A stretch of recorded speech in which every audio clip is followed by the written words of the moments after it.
말씀을 보도록 하겠습니다. 자, 35절 말씀입니다.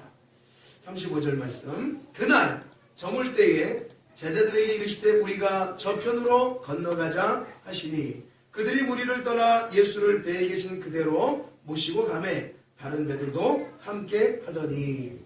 자, 아까 말씀을 내용을 전체적으로 함께 보았죠. 그리고 지금 이제 차근차근히 우리가 말씀을 하나하나 보면 그렇습니다. 제자들에게 예수님께서 말씀을 다 전하시고 날이 저물었다고 얘기합니다. 그리고 그 날이 저물었을 때에 우리가 또 다른 곳으로 또 저편으로 건너가자라고 이야기합니다.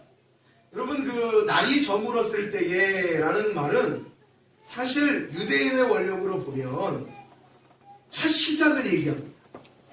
여러분, 우리 대한민국에 있는 날로 만약에 얘기를 하자 그러면 날이 지면 이제 하루가 간 거잖아요. 그렇죠? 그리고 아침이 밝아야만이 이제 새로운 첫날이 된 겁니다. 그래서 날이 질 때에 그 하루가 끝났다고 우리는 얘기를 하죠.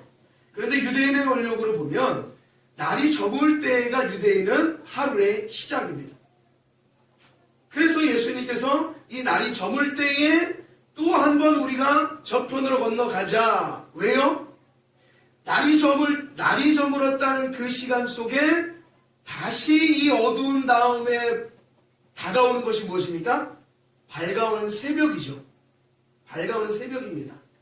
그러니까 날이 저물었다는 것만 보지 마시고 그 다음에 오는 것이 새벽이란 말입니다. 그래서 유대인의 원력을 잘 살펴보면 그 속에서도 하나님의 구원에 대한 그러한 의미와 뜻이 담겨 있어요. 그러니까 그 어두운 때에 밝은 새벽과 광명이 있는 아침이 밝아오듯이 그리스도께서 움직이시고 그리스도께서 일하시는 모든 곳에는 바로 구원과 생명이 있다는 것을 우리들에게 날조차도 말씀하십니다. 그러면 해, 년, 월일, 날 다 누가 만드셨습니까? 하나님이 만드셨죠. 맞습니다. 하나님이 만드셨습니다. 하나님이 첫째 날, 둘째 날, 셋째 날, 다섯째, 여섯째, 일곱째 날까지 안식하시면서 만드신 이 모든 창조주물 속에는 하나님의 뜻이 담긴 많은 일들이, 내용들이 있다는 사실이에요. 그 하루 속에도 그러한 의미가 있습니다. 그러니까 그 시작점에 이제 광명이 올 새로운 밝음이 찾아올 그 시작점에 예수님께서는 무엇을 하셨냐면 저편으로 건너가기를 원하셨던 것입니다. 왜요? 이 편까지 예수님께서 다 이 가버나움 지역에 복음을 마지막으로 전하셨거든요. 물론 또 이제 앞으로 계속 연달아서 이쪽 저쪽을 다니시면서 우리 주님은 복음을 전하실 겁니다. 근데 반대편인 우리가 저편으로 건너가자. 이 저편이라는 말은 그 밑에 있는 5장 1절 말씀에 보면 그 지방이 거라사인 지방이라는 것을 알 수가 있어요. 예수님께서 거라사인 지방에 가서도 거기에도 무엇을 하기를 원하셨느냐? 복음을 전하기를, 하나님의 나라를 전하기를 원하셨다는 것입니다. 그래서 우리가 저편으로라는 말, 이 저편으로라는 말을 보면 원어로 보면 이 두 가지가 나눠져 있습니다. 저편이라는 말은 저쪽을 향해서 가자라는 말입니다. 밝아오는, 곧 이 밤이지만 밝아오는 광명이 있는 그 새로운 빛이 있는 그곳을 향하여 달려가는 하나님의 백성들이 있는 그곳에도 생명을 전하기 위하여 저 거라사인 지방을 향하여 가시는 예수님의 발걸음을 우리가 확인해 볼 수 있다. 그렇죠? 오늘날도 마찬가지죠. 하루 이틀이 가면서 밤이 나고 그리고 오전 아침이 되고 밤이 되고 아침이 되고 계속해서 이렇게 반복이 되면서 우리가 느끼는 것은 우리 믿는 사람들은 느끼는 게 있어요. 밤이 되고 자고 아침이 되고 일어나고 이러한 생명이 산다는 그런 개념들을 우리 믿는 사람들은 알고 있으셔야 합니다.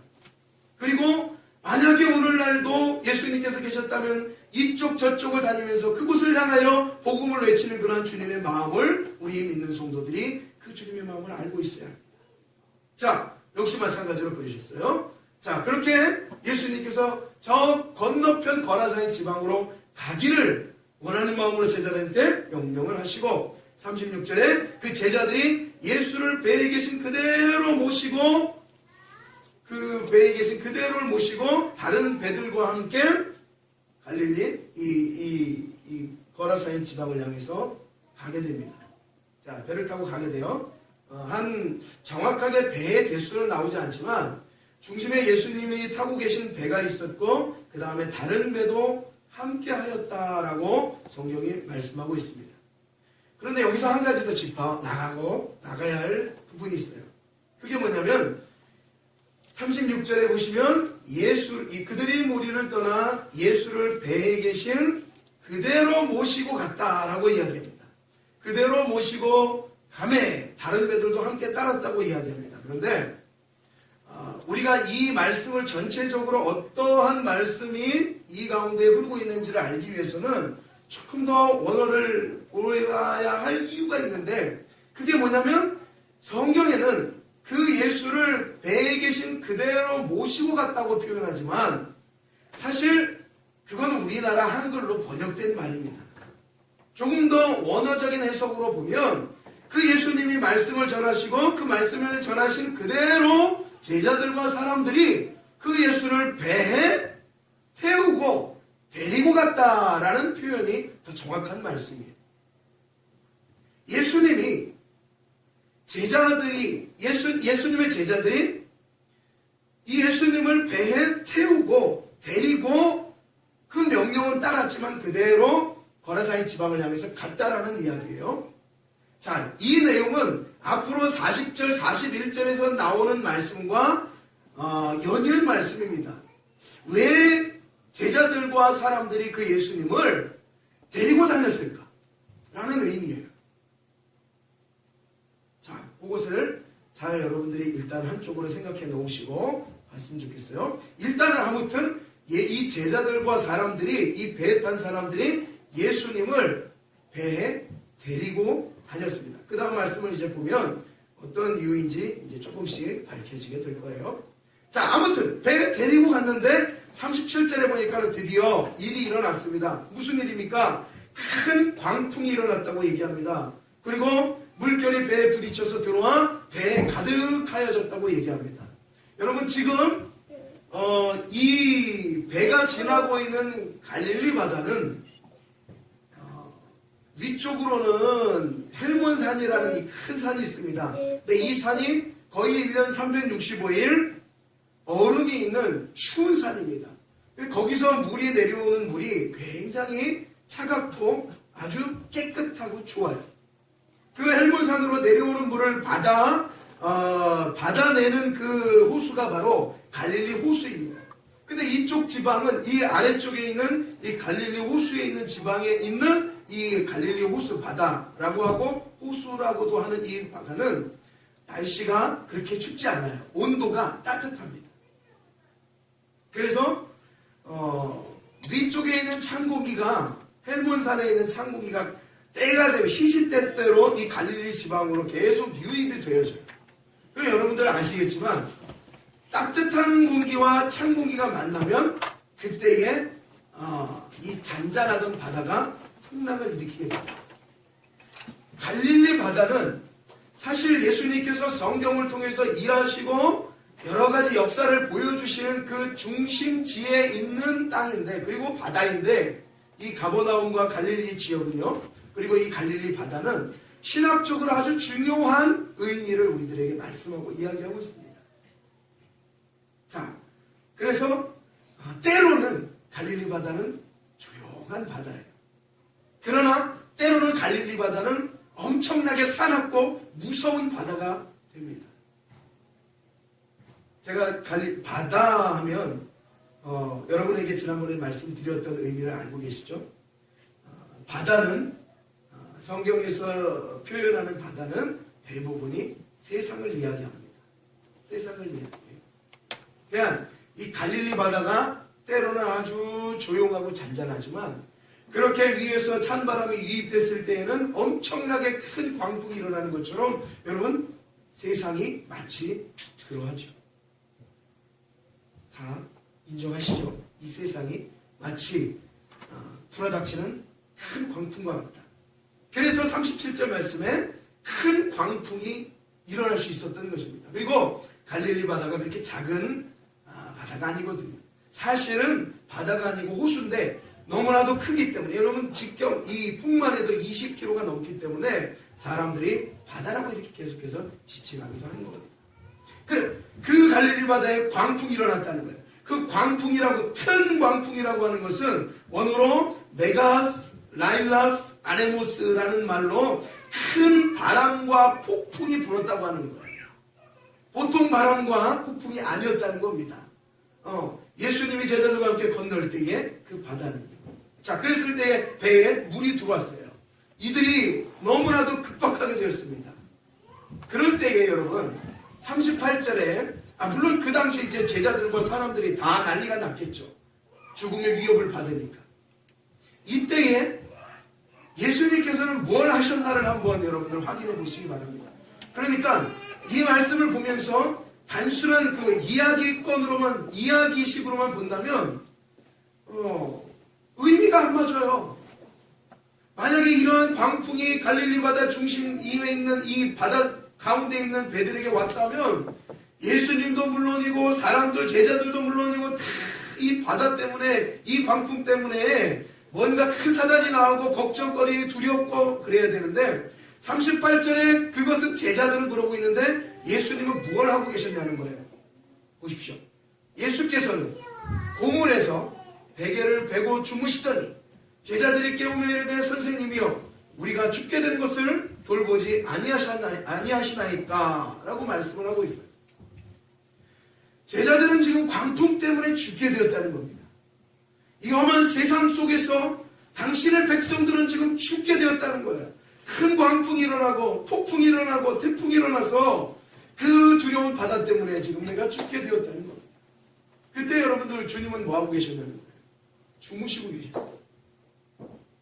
그림이 좀 언밸런스가 있죠. 그렇죠? 예수님도 같이 야 이거 큰일 났다 해야 되는데 야 좀 어떻게 좀 해봐라 해야 되는데 예수님은 그 광풍일 때 주무시고 계셨어요. 그런데 그 주무시는 그림을 한번 좀 확인해 보시기 바랍니다. 보시면 이래요. 예수님께서 고물에서 베개를 베고 주무셨다라고 이야기합니다. 여러분 고물이라는 말이 좀 성경에서 이렇게 표현한 말이 조금 이렇게 좀 잘 모르겠는 단어가 많이 나오죠. 그런데 뭐 그렇게 모르겠는 단어는 아니고 고물이라는 단어는 여러분들 배의 선미를 말합니다. 그러니까 배 중에 아주 저 끝에 있는 후미를 말하는 거예요. 저 구석, 뒤 그곳을 말합니다.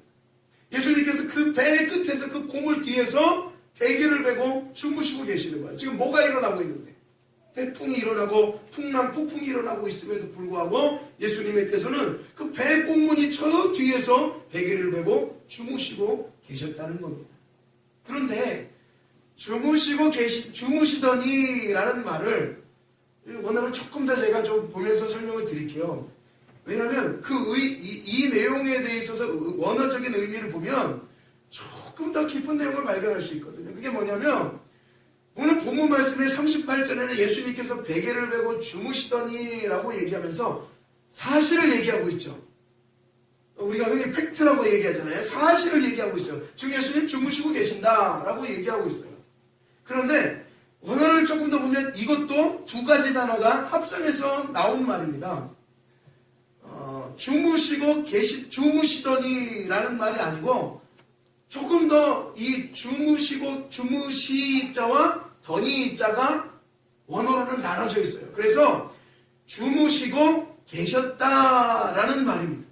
원래 주무시고 계셨다. 그래서 원어로 카드노 N이라고 얘기하는데 이 카드노와 N자가 합쳐진 거예요. 근데 우리 한국말로 표현하면서 주무시더니라고 표현을 했습니다. 주님이 그림 그려주십니까? 폭풍이 일어나는 그런 바다에서 그 전에 예수님께서는 제자들이 예수님을 배에 태우고 다니셨고 그리고 그 배가 갈릴리 바다 중앙에서 폭풍이 일어나는데 예수님께서는 저 뒤에서 주무시고 계셨고 제자들은 폭풍이 일어나서 죽을 위협에 난리가 났고 그림이 여러분 좀 그려주셔요. 그때 그러니까 주무시고 계셨다라는 얘기는 여러분 영적으로 예수님께서 계속해서 주무시고 계셨다는 거예요. 예수님께서 지금 이 바람과 바다를 잔잔케 하신 사건을 통해서 우리들에게 말씀하고 싶으신 것은요. 여러분, 바다는 세상이라고 말씀을 드렸어요. 그럼 배는 뭐겠습니까? 지금 이 탄 배는요, 오늘날로 얘기하면 성도들과 함께하는 교회를 이야기하고 말씀하고 있다는 거예요. 그리고 그 안에 있는 제자들은 바로 오늘날 주의 백성, 성도들을 이야기하고 있다.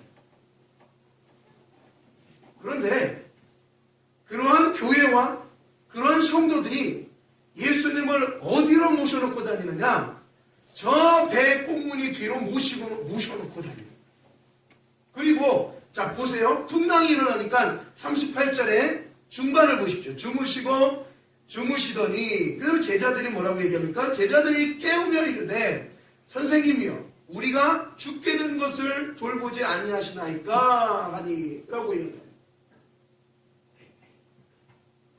자기네들이 이제는 인생을 그렇게 살아가요. 그러다가 자기의 인생 가운데에 엄청난 폭풍과 태풍이 몰려오면 여러분 그때 가서 제자들이 누굴 깨워요? 예수님을 깨우기 시작합니다. 폭풍이 일어나지 않을 때는 어디 있고요? 예수님이 배 뒤편에 예수님을 데리고 다녀요. 우리가 기독교인으로서 신앙생활을 하지만 어쩌면 우리도 예수님을 저 배 뒤편에 모시고 다니는 그러한 존재가 되어 있을지 모른다. 예수님이 이 말씀을 통해서 그러한 하나님의 백성들의 자녀들의 영적인 부분을 너희들의 신앙의 상태를 터치합니다. 그러니까 다 죽게 되었으니까 여러분 죽게 된 것을 돌보지 아니하셨나이까 하는데 죽게 되었다는 얘기를 원어로 보면 여기 본문은 죽게 되었다고 얘기하지만 조금 더 깊이 얘기하면 우리가 멸망당하게 되었습니다. 주님이라는 얘기입니다. 우리가 우리 힘으로 스스로 우리의 삶을 살아가다가 어쩌면 큰 풍랑과 이 메가급이라는 큰 광풍이라는 것은 메가급이라는 이런 큰 폭풍과 어려움과 환란이 당하면 여러분 그때 우리가 주님을 찾는다는 거예요. 그런데 주님이 원하시는 것은 그 마음뿐만이 아니라 상시 너희들과 함께 내가 있기를 원한다는 마음. 상시 배의 후미가 아니라 배 앞에 너희들과 함께하기를 원하는 교회를 향한 주님의 마음인 것이에요.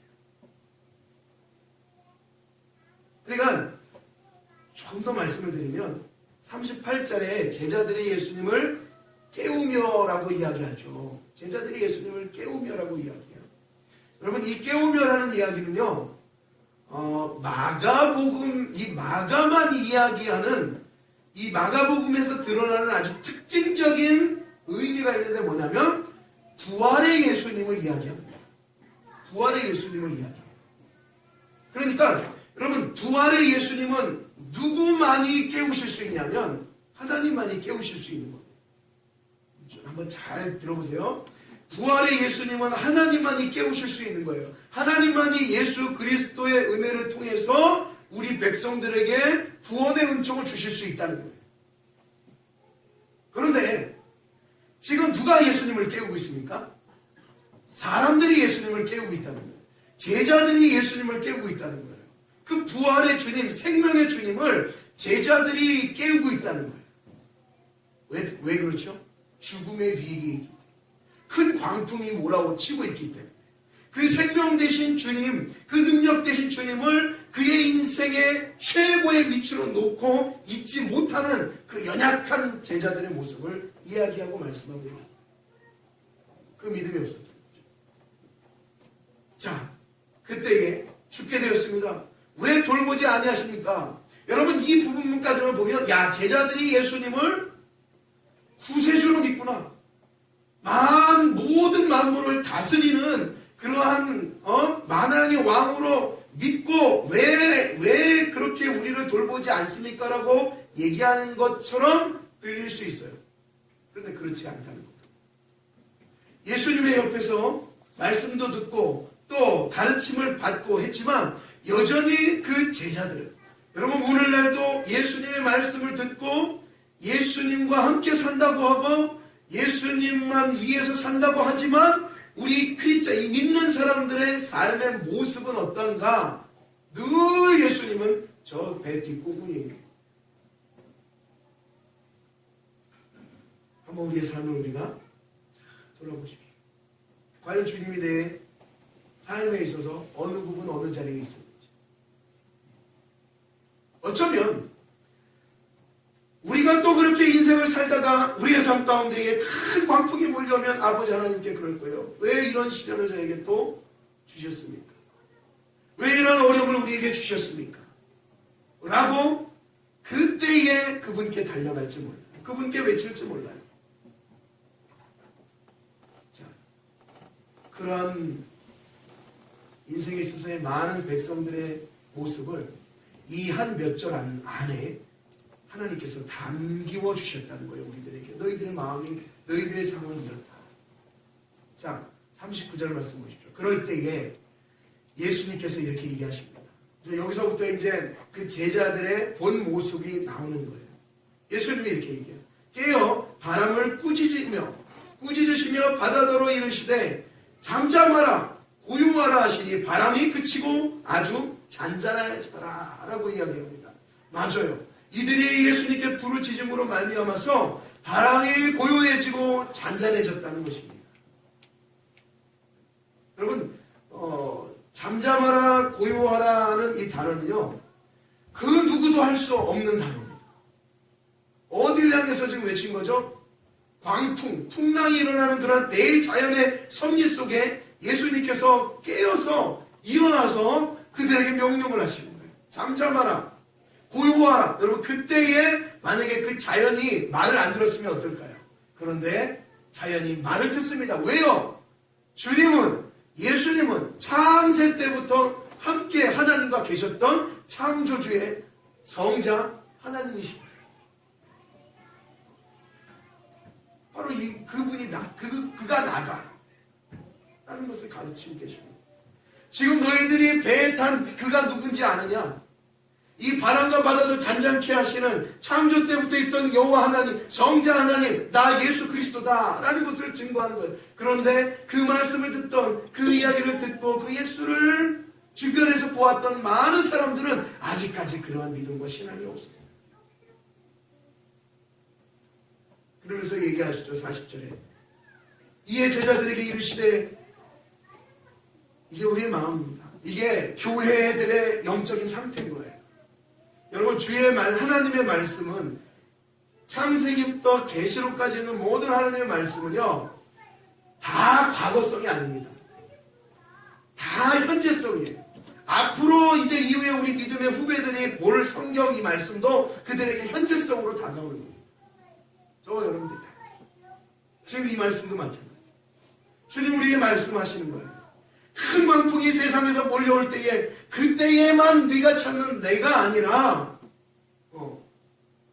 항상 상시 너의 인생 가운데 함께하고픈 바로 메시아 그리스도가 내가 되어야 한다. 내가 될 것이다. 그런데 이 제자들이 그러지 못하는 모습을 보면서 그깟 광풍 하나 주님이 계신데 예수님이 함께 하시는데 창조주 성자 하나님이 함께 하시는데 그 신앙이 없었다. 그래서 예수님께 이런 책망을 듣습니다. 40절 이에 제자들에게 이르시되 어찌하여 이렇게 무서워하느냐 너희가 어찌 믿음이 없느냐 하시니 라고 말씀하죠. 참 재미난 말씀입니다. 여러분 당연한 거 아닙니까? 풍랑이로 잠깐 배를 탄 분들의 이야기만 들어도 여러분 잠깐 저기 그 서해 앞바다 조금만 가도 그 풍랑이라는 자체가 보통이 아닙니다. 그렇죠? 엄청 이게 여러분 저 배 타는 멀미들 하십니까? 멀미들 하시면 못 타요. 저는 이제 멀미라는 걸 모르거든요. 그래서 한번 나중에 더 진짜 풍랑과 한번 아직까지라도 엄청나게 풍랑이 있는 배는 못 타봤지만 한번 타보고 싶은 생각도 있어요. 어느 정도인가 한번 시험해보고 싶어요. 엄청난 바람이에요. 엄청난 풍랑이에요. 여러분 그게 일면 사람들이 어떻게 생각해? 자연적으로 무섭죠. 자연적으로 힘들죠. 걱정이 되죠. 죽음의 위험에 빠지죠. 그것은 당연한 이치입니다. 그런데 주님이 우리에게 원하시는 것은 그러한 풍랑과 광풍이 있는 이러한 험악한 세상 속에서도 누구를 붙잡으라는 거예요? 예수를 붙잡으라는 거예요. 이렇게 말씀하시고. 그러니까 다 믿음이 있는 줄 안 거예요. 다 이 제자들을 보니까 여러분들 우리가 마가복음 1장, 2장, 3장, 4장을 걸쳐오지만 어쩔 때는 이 제자들이 믿음이 있는 고백을 하기도 하고요. 어쩔 때는 야 좀 다 된 것 같아. 정말 이 사람은 믿는 사람, 하나님 예수님의 제자 같다라고 얘기할 즈음에 항상 그 믿음이 다 꼬록나고 탈려나. 너희가 어찌 믿음이 없느냐라고 얘기하십니다. 누구 한 사람에게만 얘기하는 것이 아닙니다. 이 말씀은 우리 모두에게 가르치고 있는 말씀입니다. 그렇죠. 여러분의 삶에 있어서의 개인적으로 다가오는 모든 큰 메가급 광풍들이 다 있을 거란 말이에요. 어려움이 다 있을 거란 말이에요. 그거 없는 사람이 어디 있어요, 세상에. 그렇죠. 이 교회가 배라고 생각해 보십시오. 이 배가 바다를 항해하는데 자연적인 현상으로는 언젠가는 여러분들 큰 풍랑과 폭풍이 칠 날이 있을 거란 말이에요. 정글의 법칙을 보시는 분들은 다 아시고, 조금 놀만하면 비가 오고 바람이 불고, 조금 놀만하면 비가 오고 바람이 불고, 그것이 자연적인 현상, 이 세상 우리가 사는 곳이라는 겁니다. 조금만 행복하려고 하면은 바람이 불고 비바람이 불고 광풍이 불어서 우리가 너무나도 걷잡을 수 없는 그러한 나락으로 빠질 수 있을 것 같은 상황. 여러분 그 상황 속에서도 주님은 우리에게 말씀하시는 거예요. 너희들에게 어찌하여 믿음이 없느냐. 그것도 잘하신 거죠. 이 제자들 그것도 잘한 거예요. 광풍이 일어나니까 예수님을 깨운 것도 사실 잘한 거예요. 그것마저도 사실 잘한 거지만 사실 전 그것까지가 주님이 말씀하시는 내용이 아니거든요. 그러니까 그 깨운 제자들에게 주님이 책망하시잖아요. 책망하신 거예요. 그런 영적인 마음을 아시라는 거예요. 우리들이 그런 환난이 다가왔을 때에 주님을 향한 믿음, 저나 여러분이나 그 신앙의 주님을 향한 어떠한 상황 속에서도 주를 향한 그러한 믿음이라는 이 단어, 이것은 절대 여러분 땅에 떨어뜨려서는 안 되는 것입니다. 그리고 41절에 이렇게 얘기하는 말씀하십니다. 그들이 제자들이죠. 이제 사람들과 제자들이 본 거예요. 그들이 심히 두려워하여 서로 말하되 그가 누구이기에, 보셨죠? 여기서 이제 드디어 이 제자들의 또 사람들의 주를 향한, 예수님을 향한 이 속에 있는 마음이 나오는 거예요. 그가 누구이기에, 아직도 같이 다니고 기적과 역사와 일들도 그동안 보았지만 그가 누구이기에 이 바람과 바다도 순종하는가라는 의문점을 가지고 여러분 이 4장은 끝납니다. 마찬가지예요. 오늘날도 우리도 마찬가지입니다. 우리 정말 가슴 깊이 예수라는 분이 누구인지를 다시 한번 생각을 해보셔야 합니다. 그분이 누구신가? 그냥 성경 속에 나오는 인물, 이것은 세상에 있는 사람들도 알고 있는 내용입니다. 그렇죠? 그분, 그 예수 그러면서 얘기하다 보면, 전도하다 보면 아는 대로들 다 얘기해요. 사흘 만에 부활하신 분, 그분 나도 알아 라고 얘기하는 사람도 있어요. 그렇습니다. 다 알고 있어요. 아마 우리 교인들은 더 잘 알고 있을 것입니다. 그런데 그 알고 있는 신앙의 차원 속에 그 예수님이 어디에 계시느냐, 우리 교회에 어디에 계시느냐, 이 웃는 교회의 배라면 과연 주님은 어디에 계시느냐, 여러분의 인생이 하나하나가 다 배라면 어디에 계시느냐 라는 것입니다. 주님이 타신 배가 있고 그 배를 함께 따라가는 무리들이 있는 배들도 있었단 말이에요. 수많은 배들, 수많은 사람들, 그 사람들이 과연 예수님을 어느 정도로 모시고 예수님을 어느 정도로 만나고 인식하고 사는지. 사랑하는 우리 웃는 교회 성도님들, 그 예수 그리스도, 여러분 잘 만나지 못할 건 모르면 그 주님을 과연 누구인가라는 물음을 붙여도 상관이 없습니다. 그런데 여러분이 알고자 하는 마음, 그 주님을 만나고자 하는 마음, 그것은 여러분에게 있어서 절대적으로 필요한 마음입니다. 그래야만 이 주님이 만나주시기 때문에 꼭 만나셔야 합니다. 그 주님을 여러분이 느끼셔야 합니다. 그래서 이 한 주간 여러분이 사시면서 한번 여러분 과연 주님을 내가 머리로 지식으로만 알고 있습니까? 아니면 주님을 내 가슴으로 알고 있습니까? 내가 주님을 가슴으로 만나기를 원합니다. 여러분 가슴으로 만난다는 얘기는 무슨 얘기입니까? 마음으로 만난다는 얘기입니다. 여러분 자녀를 사랑할 때 이걸로 사랑하세요? 이걸로 사랑하세요? 이걸로 사랑하시죠. 그러면 다 가는 거예요. 내 가진 모든 에너지가 다 그리 가는 거예요. 마찬가지입니다. 이걸로 주님을 사랑한다는 얘기는 여러분 광풍이 일어나는 폭풍이 일어나는 경우도 상관이 없어요. 어떠한 경우든지 상관이 없어요. 광풍이 안 일어날 때에 순항을 할 때도 상관이 없어요. 언제 어느 때나 여러분들 우리의 삶의 표대는 주님 예수 그리스도가 되셔야 합니다. 우리 이 주님의 손을 붙잡고 사랑하는 우리 정나오님께 성도님들이 이 한 주간을 정말 그 주님과 믿음으로 함께 하시는 그러한 복되고 귀한 우리 웃는 교회 각각 배가 되겠죠. 각각 배. 인생에 있어서의 세상을 이렇게 운행하는 그런 배들이 되겠죠. 항해하는. 그리고 그 배들이 또 크게 모이면 우리 웃는 교회 큰 배가 되겠죠. 이 배가 여러분들 우리 배 제일 위에 제일 높은 곳 좋은 자리에 주님을 여러분들 모시고 우리가 신앙의 항해를 하기를 소망합니다. 여러분들 각자의 삶 속에서도 그러기를 소망합니다. 연주와 믿음으로 주님과 동행하는 복되고 귀한 그러한 주의 성도들이 되기를 소망합니다. 다 같이 기도하도록 하겠습니다.